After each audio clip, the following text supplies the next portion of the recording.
गाउँ गाउँबाट उठ, बस्ती बस्तीबाट उठ, यो देशको मुहार फेर्नलाई उठ। यो गीत रामेशले कि त लक्वावासीका लागि नै गाएका हुन् कि त यो गीतबाट प्रभावित भएका हुन् लक्वावासी। लक्वा गाउँ पुग्नेहरू सबैले भन्छन्, वाह, गाउँ होस् त यस्तो, नागरिक होस् त यस्तो। गाउँका ठुला होस् या साना काम जुट्छन् टोल टोल, घर घर अनि व्यक्ति व्यक्ति।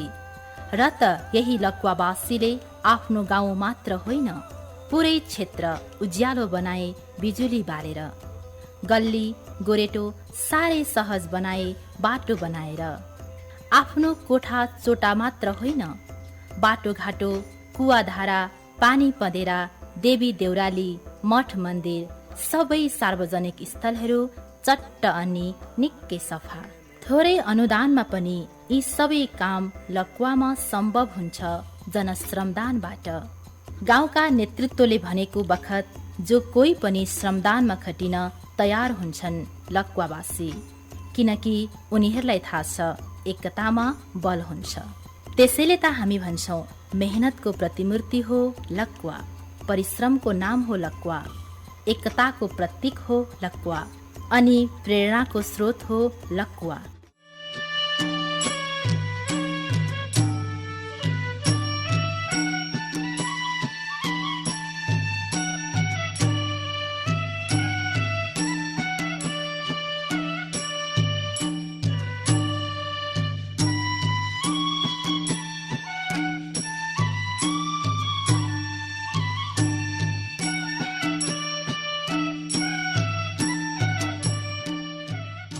लक्वाको परिचय यही ढुङ्गाबाट सुरु हुन्छ, जसलाई लुकुवा ढुङ्गा भनिन्छ।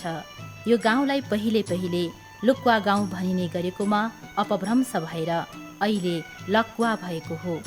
लक्वा गाउँको परिचय बोकेको यो ढुङ्गा र ओडारको इतिहास सुन्न र सम्झन लायकको छ। नेपाल तिब्बत बीचको केरुङ सन्धि, बेत्रावती सन्धि, थापाथली सन्धि जस्ता युद्ध सन्धि काठमाडौँ खाल्डोमा गरिए पनि तिब्बती सेनाहरू विजय गर्न यही गाउँतिर झरिरहन्थे। तिब्बती सेनाहरूले यहाँका गाउँलेलाई लखेट्ने, बाँधेर लाने, यातना दिने जस्ता ज्यादतीपूर्ण कार्यहरू गर्थे। वर्षौं अघि तिब्बती सेनाले मनफुला भन्ने एक महिला र उनका छोरा लगायतलाई अपहरण गरेर तिब्बत पुर्याइएको थियो। तिब्बती सेनाबाट मनफुलाको छोरा आफ्नै अगाडि मारिए। केही दिनपछि तिब्बती सेनाको हतियार तलवार लिएर मनफुला भागेर गाउँ आइपुगिन्। उनी गाउँ आएर यही ओडारमा लुकिन्। त्यसपछि तिब्बती सेनाहरू आएको बेला अन्य गाउँलेहरू पनि यही ढुङ्गाको ओडारमा लुकेर बाँचे। करिब 70 जना जति अट्ने यो ओडार त्यही बेलादेखि लुकुवा भनिएको थियो, जो अहिले यही लुकुवाबाट सिङ्गो गाउँको नाम लक्वा हुन गयो।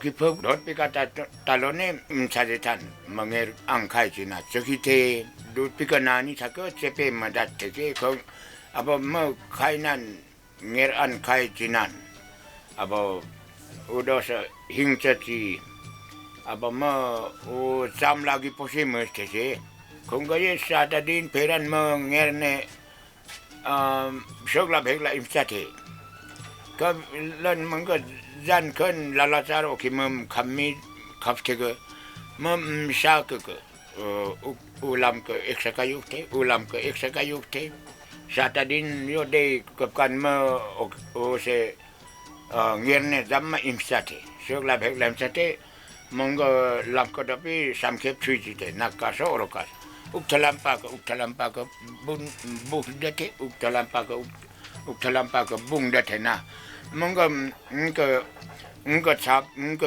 बैठे कब्जा थे ना कि मैंने युवा थे खेबान शाम या थे ना हमारे हुका थे के काने हमारे हुका पाने न्याने ठीता थे ना गुड मोस्ट कोल थे कोकट खेप लॉन्ग कोल डाची थे लन ओके मैंने सब लगे बन पखाड़े पे चुप सावम थे के कान मंग का माका nger युवा का जम्मा गंती मते जम्बा गंती मते म खेप चिका माका गंती मते के कान फेरी हकीपान आट्टा थे फेरि अक्का युवा कटो तो गंती में थे अट्टा थे खिका ले तना तुआ थे ले हाँ करे खतो ले होटल ताते को मिना थे तुआ थे ले गागा पाए हरीनी वाई में पुक छपीम थे केनान ए बाबा खुकम शुमान ताते के लोय में घरे खतो ले ताते को ना थे घरे खाता ले ने दामलाम थे खुंको ना बम सत्यजू पहाड़ कि काना दोस्त भी से युवा थे लो ये मकुंग को उनको तो सुनती थे अब मुंको कच्ची ची बीबी को खाई मायो उनको तो सुनती थे ना उनको लुकुआ तुआ थे के दोस्त का लकुआ सुआ को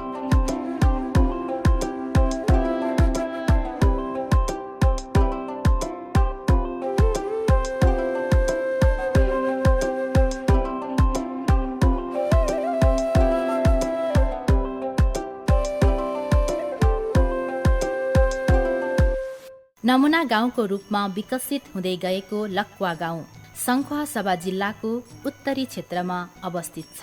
सिलिचोङ गाउँपालिका वडा नम्बर 3 मा पर्ने लक्वा गाउँ जिल्ला सदरमुकाम खादबारीबाट 3 घण्टाको सवारी साधन यात्रामा पर्छ।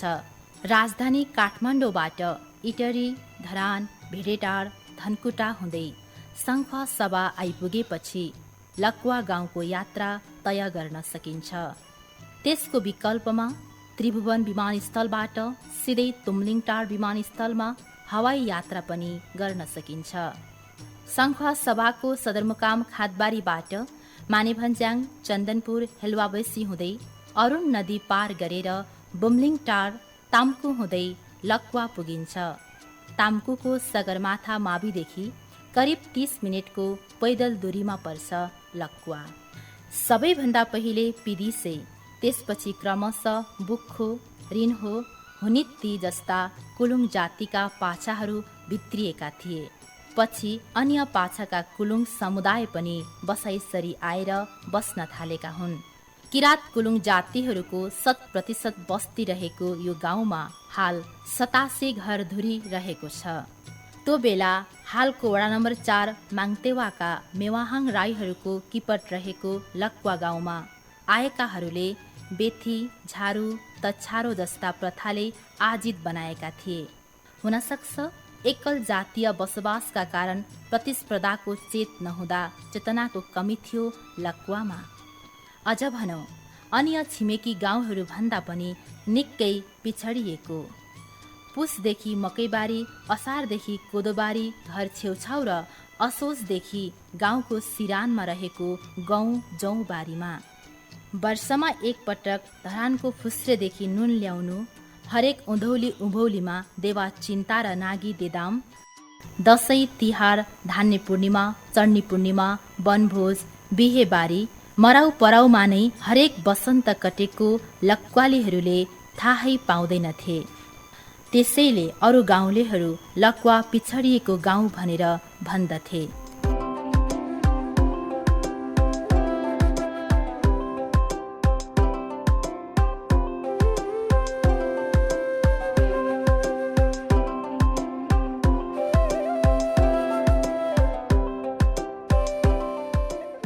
भिरालो जमिन, न लेक न औल, मकै कोदो मुख्य खेतीपाती बाहेक अरू केही पनि नहुने।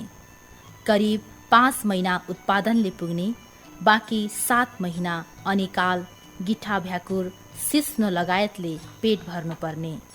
कहाँ थियो र हिजो आजको जस्तो बोराका बोरा चामल? वर्षातको समयमा यत्र तत्र पानीको मुहान भए पनि हिउँदमा सुकेर हाहाकार चल्थ्यो। ठाउँ ठाउँमा भएको पानी बाँसको धिरी र ढुङ्ग्रोबाट ल्याएर उपभोग गर्थे।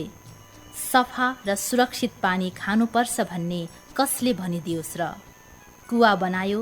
गाईबस्तुसँगै मानिसले पनि त्यही कुवाको पानी खानु पर्थ्यो।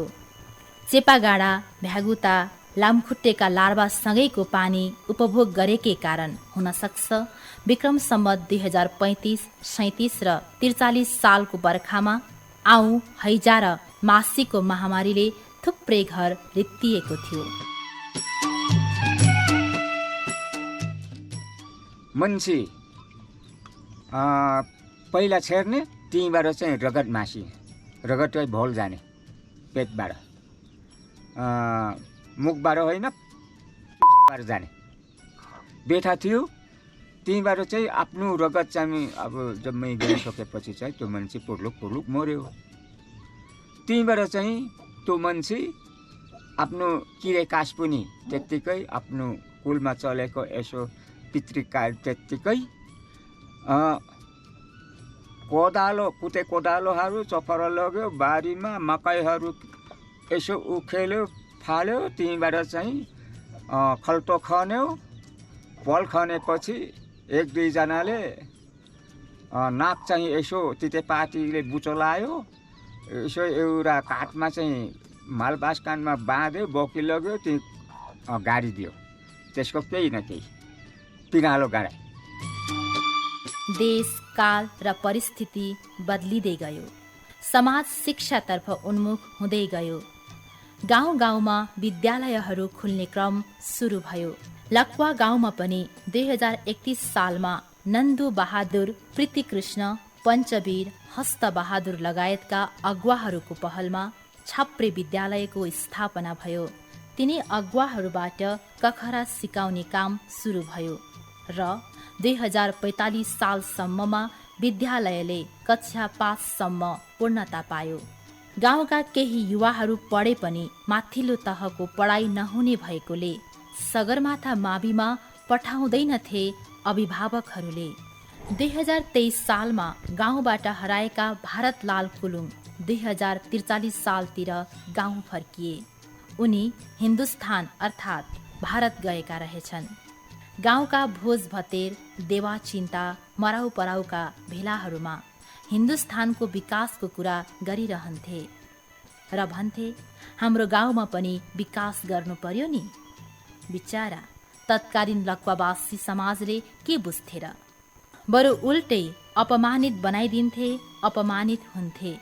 गाउँको विद्यालयमा गएर शिक्षकहरूलाई समेत लवाई, खवाई, बसाई, सिकाइ जस्ता कुराहरूमा ठाडो तरिकाले सचेत गराउँथे। गाउँका अगुवाहरूलाई साथमा लिएर तत्कालीन विद्यालय सञ्चालक समितिको अध्यक्ष लगायत अन्य विभिन्न समूह निर्माण गर्दै परिचालित हुन थाले भारतलाल।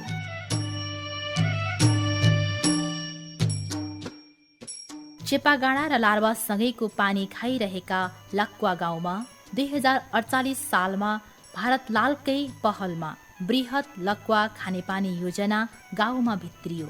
4 वर्षे सो योजनाले लक्वाका मुख्य 2 ठाउँमा खानेपानी मुहानलाई व्यवस्थित गरी लक्वाभरि पक्की धारा सहित पानीको व्यवस्थापन भयो। बाँसका कपडेराबाट लगिएका खानेपानीका स्रोतहरू हटे, कुवाहरू गाईबस्तुका लागि मात्र भए। चेपागाडा, लामखुट्टेका लार्वा र बिस्टिएका फोहोर पानी खान छोडियो। नभन्दै लक्वावासीहरूमा झाडा पखला, आहुमासी त्यही सालबाट हट्यो।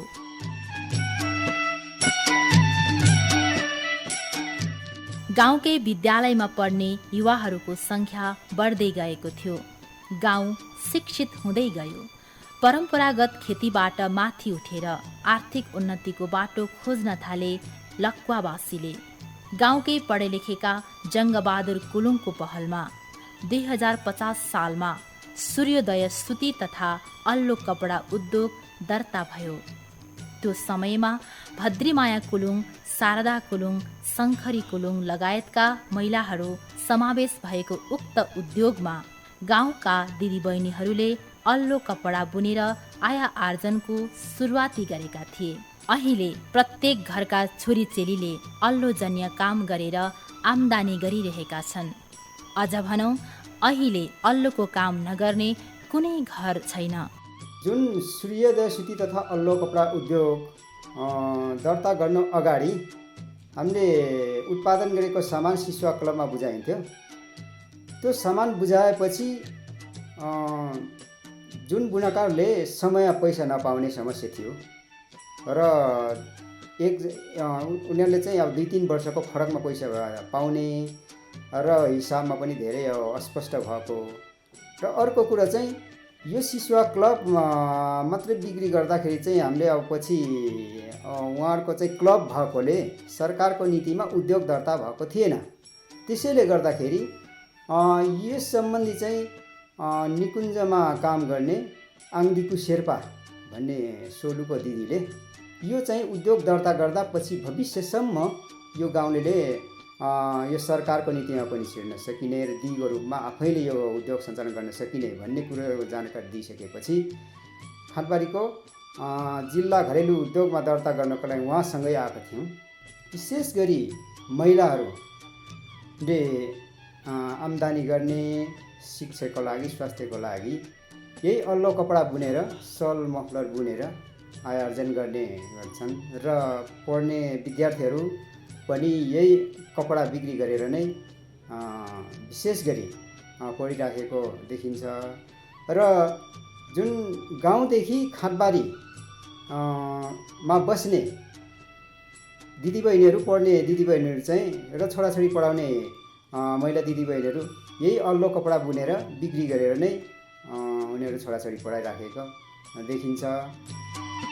लक्वामा सबैभन्दा पहिला भित्रिएको गैर सरकारी संस्था सगुन हो। मणिचन्द्र राई सुपरभाइजर रहेको 2048 सालमा भित्रिएको यो संस्थाले 2 वर्षसम्म कृषि सम्बन्धी काम गर्न गणेश कुलुङको अध्यक्षतामा खारुखम समूह गठन गरी कम्पोस्ट मल निर्माण विधि सहित विभिन्न तरकारीका बिउ र विभिन्न प्रजातिका घाँसका बिउहरू वितरण गरियो। 2051 सालमा अर्को गैर सरकारी संस्था इको हिमाल भित्रियो। गाउँको विकासका लागि प्रतिदिन 10 मिनेट श्रमदान गर्नुपर्छ भन्ने अवधारणा ल्यायो र हरेक महिनाको मसान्तको दिन 1 महिनाको एकमुष्ट श्रमदान गर्न सुरु गरियो। आफ्नो गाउँको विकास आफै गर्नुपर्छ भन्ने बुझेका लक्वावासीहरू 10 जनाको दरले समूह बनाएर श्रमदानमा जुट्न थाले। यसरी प्रत्येक महिना गरेको श्रमदानले बाटोघाटो सफा सुग्घर भए, सार्वजनिक क्षेत्रको निर्माण तथा मर्मत भए। यसरी सुरु भएको विकासको जग अहिले अझ फराकिलो भइरहेको छ।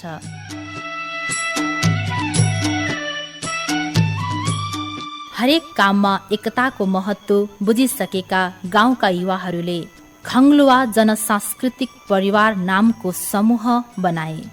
यो समूहले मुख्य गरी तिहारमा गाउँभरि हप्ता दिनसम्म नाचगान गरेर सङ्कलन गरेको रकमले सांस्कृतिक वाद्यवादनहरू किन्यो। बाँकी रहेको रकमले गाउँघरको सामूहिक कार्यमा आवश्यक पर्ने भाँडाकुँडा थालबटुको समेत किन्न भ्याए।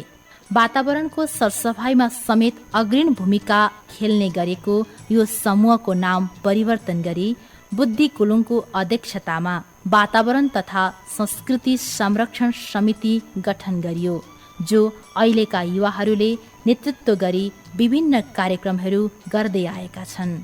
यही समिति मार्फत अहिले टोल टोलका युवाहरू परिचालन गरी मासिक रूपमा सार्वजनिक स्थलहरू, खानेपानीको मुहान सरसफाई, वृक्षारोपण, सामुदायिक भवनमा सर्पी निर्माण जस्ता कार्यहरू गरिँदै आएको छ। यो समितिले सरसफाइको काम मात्र नभएर मनोरञ्जनात्मक तथा खेलकुदका कार्यक्रमहरू समेत गर्दै आएको छ।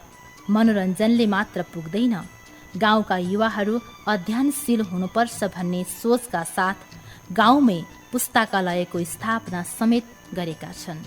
पुस्तकालय चाहिँ सुरुमा कन्सेप्ट कहाँदेखि आयो भन्दाखेरि चाहिँ जुन हामीले चाहिँ अब जुन विद्यार्थी यहाँकालाई चाहिँ अलिकति पुस्तकहरू भनेको बेला नपाउने, अनि अब भनेको पुस्तक खोज्नलाई काठमा धाउनुपर्ने, खादबारी धाउनुपर्ने जुन बाध्यता थियो। र अर्को कुरा चाहिँ यहाँ चाहिँ म्याक्सिमम् हाम्रो सबै अब जना चाहिँ कृषिमा भर पर्ने हुनाले यहाँको चाहिँ खेतीपातीमा कुन पुस्तक कुन कृषिको लागि कुन अब पढ्दाखेरि राम्रो हुन्छ भन्ने कुरामा हामी चाहिँ दोधार भयौँ। त्यसपछि हामीले चाहिँ हामी लकवाली युवा वर्गले चाहिँ यसको बारेमा के गर्न सकिन्छ कि भन्ने हाम्रो सोचाइ थियो, जसमा चाहिँ जुन हामीलाई साथ दिने संस्था हुनुहुन्छ SNFF हुनुहुन्छ, जुन हिमालय नेचुरल फाइबर फाउन्डेसन हुनुहुन्छ, उहाँको सहकार्यमा चाहिँ हामीले चाहिँ यो पुस्तकालय सञ्चालन गर्ने आँट गऱ्यौँ र सहकार्यमा हामी सञ्चालन गऱ्यौँ।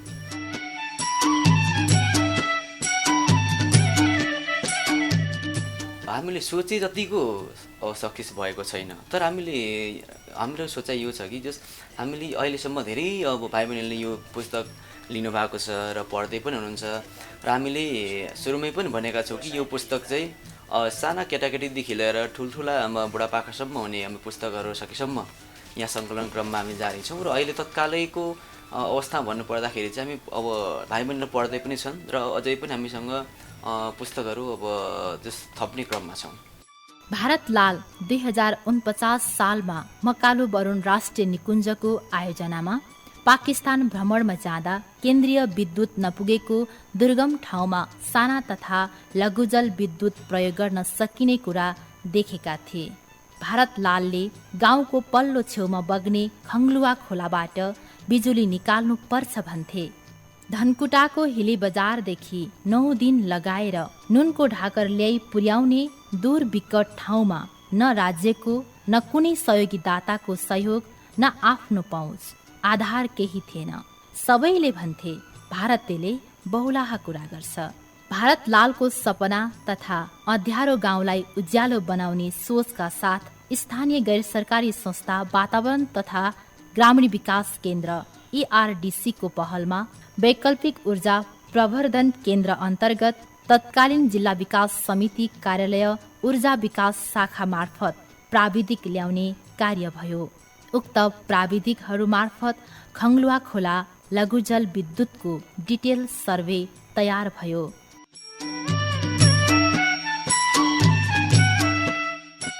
उपभोक्ता क्षेत्र एकिन भयो, तर पैसा कहाँबाट जुटाउने? ऊर्जाले प्रति किलोवाट 1,25,000 दिने रकम बाहेक रकमको जोरजाम गर्ने ठाउँ नै भएन। कोही कसैको आँट नभएको बेला भारतलालले चाहिँ हाम्रो ग्रुप लिडरबाट काम भइहाल्छ भन्थे। दुर्भाग्यवश 2067 साल मङ्सिर 18 भारतलाल कुलुङको देहावसान भयो। भारतलालले गाउँको विकासका लागि देखेको सपना पूरा भएको देख्न नपाउँदै उनी अस्ताए।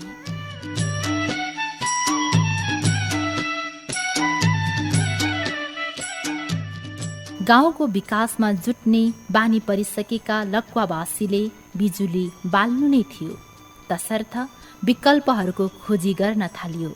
खङ्लुवा लघुजल विद्युतको सेवा क्षेत्र लक्वा बाहेक सिभा, दुधेटार, देवीथानको पनि 4 समूह बनाई जम्मा 12 समूहले 17 किलोवाटको लघुजल विद्युत उत्पादनका लागि भारतलालकै भतिज एवं वातावरण तथा ग्रामीण विकास केन्द्र ERDC अध्यक्ष भद्रबहादुर कुलुङको अध्यक्षतामा उपभोक्ता समिति गठन गरी काम थालियो। वैकल्पिक ऊर्जाले दिने बजेटले अपुग भएको रकम भरपूर गर्न प्रति घर 3,200 रुपियाँ सङ्कलन गर्ने सहमति समेत गरियो।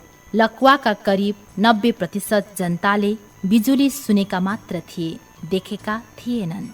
त्यही बिजुली देख्ने र उपभोग गर्ने अभिलाषाका साथ श्रमदानमा जुटे लक्वावासी निर्माण सामग्री खरिद गरेर जिल्ला सदरमुकाम खादबारीसम्म ल्याइएको सामान 16 कोस टाढा काँध र थाप्लोको भरमा नै लक्वा पुर्याइयो। टर्बाइन, ट्रान्समिटर जस्ता 5 टनसम्मका एउटै सामानहरू समेत क्याम्पिङ बस्दै हप्तौं लगाएर गाउँ पुर्याइयो। कुलो निर्माण, पावर हाउस निर्माण, रड सिमेन्टहरू लगायत विद्युत उत्पादनका सम्पूर्ण सामग्रीको ढुवानी, पोल गाड्नेदेखि तार टाग्ने सबै काम श्रमदानले नै सम्भव भयो। प्रति परिवार झण्डै 400 दिनसम्म श्रमदान गर्दा कत्तिको तालु ढाड पिल्सियो, हातमा ठेला उठे। अन्तत 4 वर्षको अथक प्रयासपछि बिजुली बलियो, गाउँ झलमल्ल भयो। विभिन्न दात्री निकायको सहयोगमा हामीले चाहिँ यसलाई उत्पादन गर्न र निर्माण गर्न सुरु गऱ्यौँ। यसमा चाहिँ सहयोगी निकायहरू तत्कालीन त्यतिखेरको तम्कु गाउँ विकास समिति, हिमालय नेचुरल फाइबर फाउन्डेसन, तत्कालीन जिल्ला विकास समिति, त्यतिखेर तत्कालीन हाम्रा चाहिँ तारामान दाई हुनुहुन्थ्यो, उहाँको चाहिँ सहयोगमा जिल्ला विकास समिति मार्फत, त्यसपछि आरएनएन संस्था र उपभोक्ताको नगद बाट र अत्यन्तै कठिन श्रमदानबाट यसलाई चाहिँ हामीले उत्पादन गऱ्यौँ र उत्पादन गर्नमा सहयोगी संस्थाहरू, त्यसपछि दात्री निकायहरू, शुभेच्छुक सङ्घ संस्थाहरूबाट चाहिँ यसलाई उत्पादन गऱ्यौँ। उत्पादन गरिसकेपछि हामी कसैले पनि यहाँको चाहिँ जनताले, यहाँको भक्तले विश्वास गर्न नसकेको एउटा चाहिँ खङ्गुवा खोला लघु जलविद्युत, त्यतिखेर हामीले चाहिँ 17 किलोवाटको विद्युत उत्पादन गर्न सफल भयौँ। वर्षौंको मेहनतपछि बालिएको विद्युत अहिले सिलुचोङ गाउँपालिका 3 ताम्कुभरि विस्तार गरिएको छ। खङ्गुवा खोलाबाट उही कुलो प्रयोग गरेर विभिन्न दाताहरूको सहयोगमा पुनः अर्को 60 किलोवाटको लघु जलविद्युत उत्पादन गरी ओडाभरि वितरण गरिएको हो। पछिल्लो चरणमा आइसकेपछि साबिकका अरू वडाहरूलाई पनि वितरण गर्दै लगेको छ। त्यसमा अहिले साबिक तामको 8को क्षेत्र र तामको 5को खानी गाउँ, तामको 1, 4 केही क्षेत्रहरूमा वितरण गरेर पहिलाको भन्दा अलि क्षेत्र विस्तार गरेर चाहिँ उपभोक्ताहरूलाई अलि चाहिँ बढी सेवा दिने क्रममा छौँ र त्यस क्रममा अहिले आएर चाहिँ त्योभित्रका घर धुरीहरूले कतिले त पहिला चुटी बालेको थिएन, पछिल्लो चरणमा चाहिँ तिनीहरूले फेरि चाहिँ अहिले जोड्दै अहिले चाहिँ प्रत्येकले बाल्दै लगिरहेछ। अझै पनि विस्तार हुने क्रम जारी छ र ती उपभोक्ताहरूलाई अब सके जति त्यो पावरले सके जति भ्याए जति चाहिँ हामीले सेवा दिने सन्दर्भमा यही छौँ। छिमेकी गाउँलाई समेत विद्युत दिएर झलमल्ल बनाएको लक्वावासीले ओखली र जाँतोलाई विकल्प मात्र बनाएका छन्, कारण गाउँमै कुटानी र पिसानी मिल राखिएको छ। मकैको डोर बालेर चाहिँ बाँसको सिटा बालेर अब किन्न सक्नेले मत्तीतेल किनेर कुपी बालेर पढ्ने स्थिति थियो भने अहिले आउँदाखेरि त पढ्ने केटाकेटीको लागि चाहिँ बत्ती छ, प्रत्येक घरमा बत्ती छ र अब घरमा काम गर्ने आमाहरूको लागि त अब अनिवार्य हिजोको भन्दा त धेरै फरक हो र अहिले त त्यही मात्र नभएर हिजोको जस्तो वास्तविक यो क्षेत्रमा हेर्दाखेरि हिजोको जस्तो अब जाँटो नै चलाइराख्नु पर्ने, ओखली नै खेलाइराख्नु पर्ने स्थिति पनि हटेको छ। किनभने बत्ती आइसकेपछि एक प्रकारले अब मिल चल्या छ। मिल चलिसकेपछि त खासै आमाहरूलाई त्यत्रो हिजोको जतिको चाहिँ व्यावहारिक घरायसी समस्या आमाहरूको पनि हटेको छ। सबै क्षेत्रमा हेर्दाखेरि त हिजोको र आजकोमा तुलना गर्ने हो भने धेरै फरक छ, धेरै चाहिँ सेवा छ, सुविधा छ, धेरै यहाँको जनजीवन पनि धेरै परिवर्तन भएको जस्तो म आफूलाई महसुस भएको छ।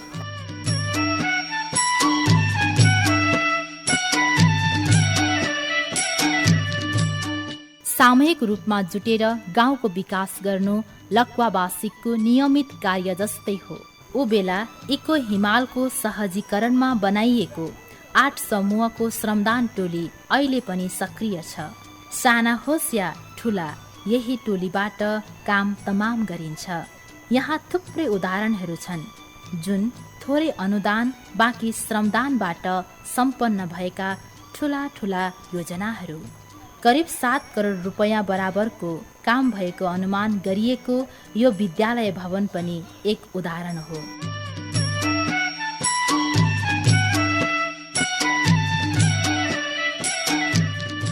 यो 3वटा 4 कोठे भवन र यहाँको माटो कटिङ गरी प्याराफिट सहितको यत्रो पर्खालका संरचना बनाउन विभिन्न निकायबाट जम्मा जम्मी 38 लाख रुपैयाँ प्राप्त भएको थियो। केही तल रहेको विद्यालय भवन भूकम्पले भत्काएपछि नयाँ भवन निर्माणका लागि आवश्यक सामग्री खरिद बाहेक बोक्ने, ओसार्ने, खन्ने, पर्खाल लगाउने, गिटी कुट्ने, ढुङ्गा फुटाउने, बालुवा बोक्ने सबै श्रमदानबाट। गाउँलेहरू भन्छन् एक परिवारबाट एकजना त वर्षभरि नै ढुक्कै श्रमदानमा खट्नुपर्छ। वरपरका छिमेकीहरू जिस्किँदै भन्छन् लक्वालीलाई छोरीचेली दियो भने श्रमदान खट्न सक्दैन, दुःख पाउँछन्। र फेरि उनीहरू नै भन्छन् लक्वा गाउँ दिनदिनै नमुना गाउँ बन्दैछ।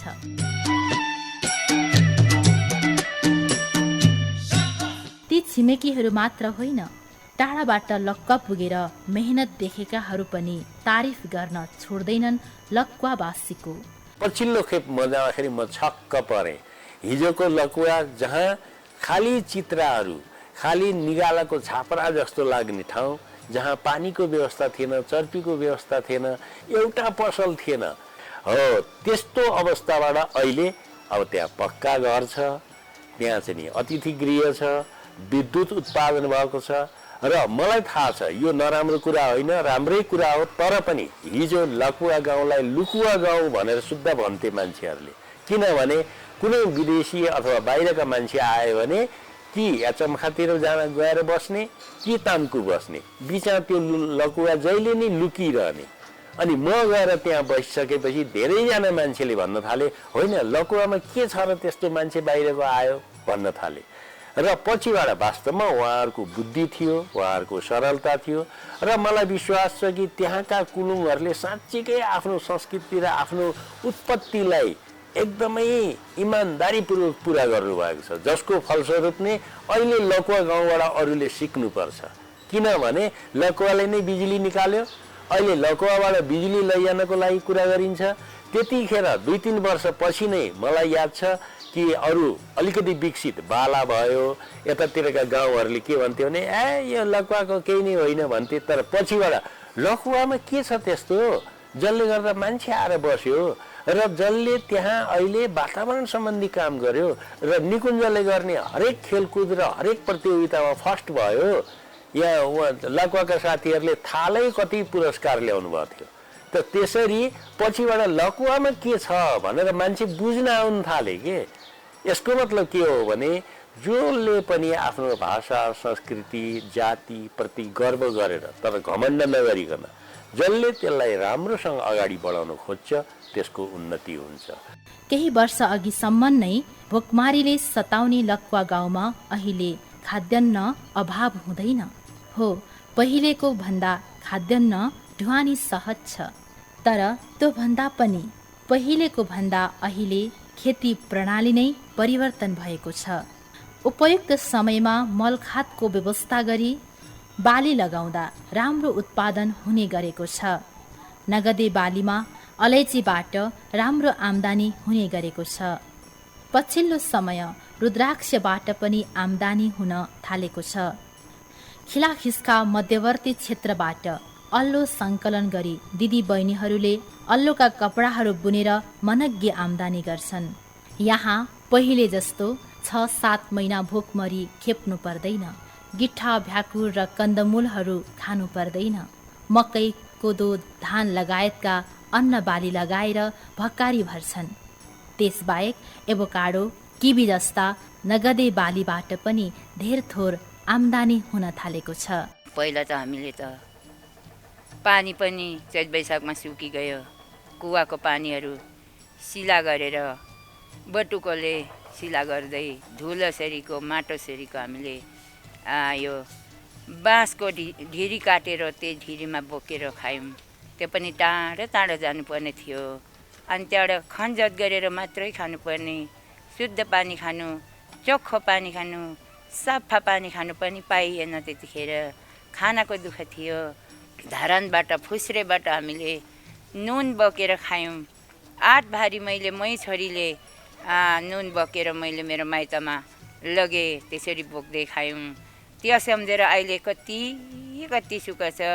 तर हामी त अब आज हो कि भोलि भइसक्यौँ। अहिलेको छोराछोरी नाति नातिनाले कति सुविधा पायो।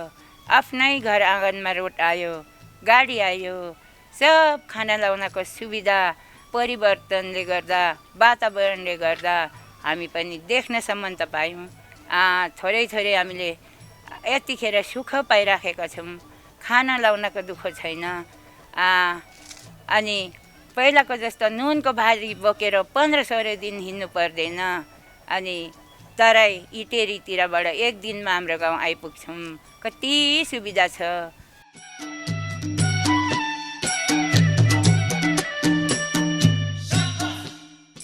Plus pi ujela mom kim go pi ujela mom tayai. Hiuda nampi dhor bafu si kar फेरि उक्सुक्सु खान पालो अब इमिन खोतमान त सल्लामान तु सल्ला खेत ती तेलसती न मुंका सा उजेले मची इनेम बापे के कन देत सुविधा तुवे मिल तुवे हाय बिजुली तु ना मिल तुवे दा थाउ छतु कसो मामाम तु गछु नो दाना दसम पैसा उफनिस भाइ खेतलाप का दस टाइम ताता मेक्सा लोक मुम त केथन रुपे पैसा ने 4 दिन खेतरा खाइम बक्सा।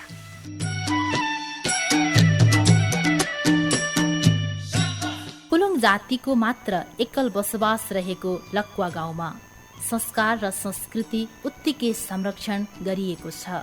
कुलुङ जातिको मुख्य कुल नागी, देदाम लगायत जन्म मृत्यु, विवाह लगायतका संस्कारजन्य कार्यहरूका लागि यहाँका पुर्खाहरू 101 छन्। कुलुङ समुदायको भाषा, संस्कार र संस्कृति संरक्षणमा लक्वा गाउँ अब्बल छ। यसको उदाहरण गाउँकै विद्यालयमा 100 पूर्णाङ्कको कुलुङ भाषा अध्यापन गराउनु पनि हो।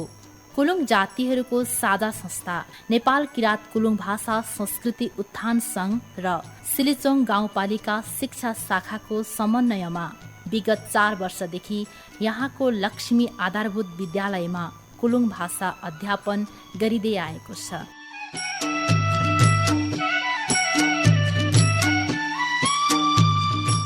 झण्डै 100 घर रहेको लक्वा गाउँमा वर्षमा 10-12 वटा घर बन्छन्।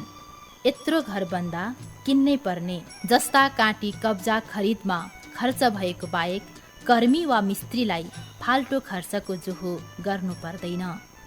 पालै पालो खेतला सगाएर घर सम्पन्न गरिन्छ। बल तागत हुनेले काठपात र ढुङ्गाको जोहो गर्ने, सिप हुनेले गारो तथा झ्याल ढोका मिलाउने, थोरै खर्चमा नै बनाइसक्छन् लक्वालीले घर।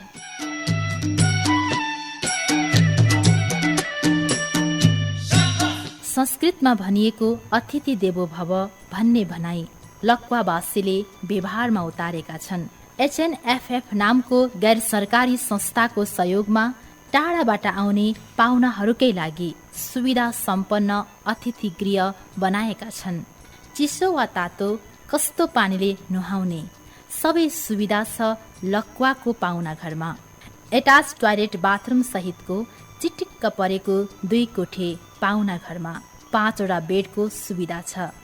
सिङ्गो वडा नम्बर 3 ताम्कुमा आउने उच्च ओहदाका पाहुनाहरू समेत यही अतिथि गृहमा राखिन्छ। आफ्नो क्षेत्रमा आएको पाहुनाहरूलाई व्यवस्थित पाहुना गृहमा राख्न पाउँदा जनप्रतिनिधिहरू समेत सन्तुष्ट छन्। के छ भने सिलिचोङ गाउँपालिका भित्रैको एउटा नमुना टोल उहाँहरूले बनाउनु भएको छ सरसफाइको हिसाबले। बाटो चाहिँ अहिले उहाँहरूले सडक गाउँपालिकाले केही चाहिँ पैसा हालेर उहाँ स्वयं आफैले चाहिँ 50% भन्दा बढी चाहिँ जनसहभागिता जुटाएर विकास निर्माणको काम सडक चाहिँ 12 महिना चल्ने उहाँहरूले बनाउनु भएको छ। र पछिल्लो समयमा 37 वटा विद्यालय मध्येमा अहिले नमुना विद्यालय पनि उहाँहरूले चाहिँ पूर्वाधारको हिसाबले उहाँहरूले बनाउनु भएको छ। शैक्षिक हिसाबले पनि उहाँहरूले चाहिँ अरू अन्य विद्यालयमा भन्दा प्रतिस्पर्धामा जान सक्ने जनशक्ति पनि त्यहीँको विद्यालयले उत्पादन गरेको छ।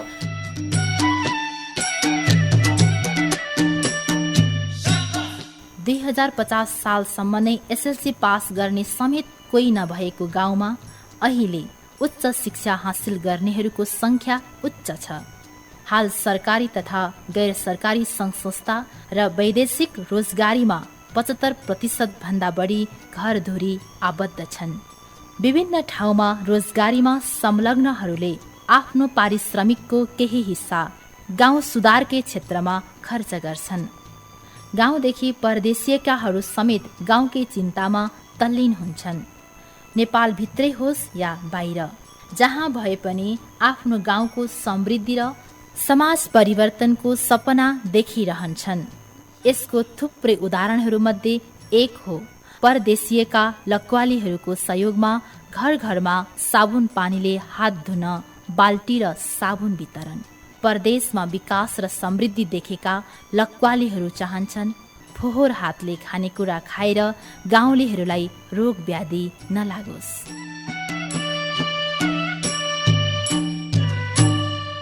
छोटो समयमा लक्वा गाउँमा भएको परिवर्तनलाई संस्थागत गर्दै सिङ्गो गाउँलाई नमुना गाउँ बनाउन लक्वावासी लागि परेका छन्। समाज सुधार र विकास निर्माणमा एक ढिक्का भएकै कारण चिन्ने जान्नेहरूले भन्छन् एकता र समृद्धिको सार हो लक्वा गाउँ।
बाप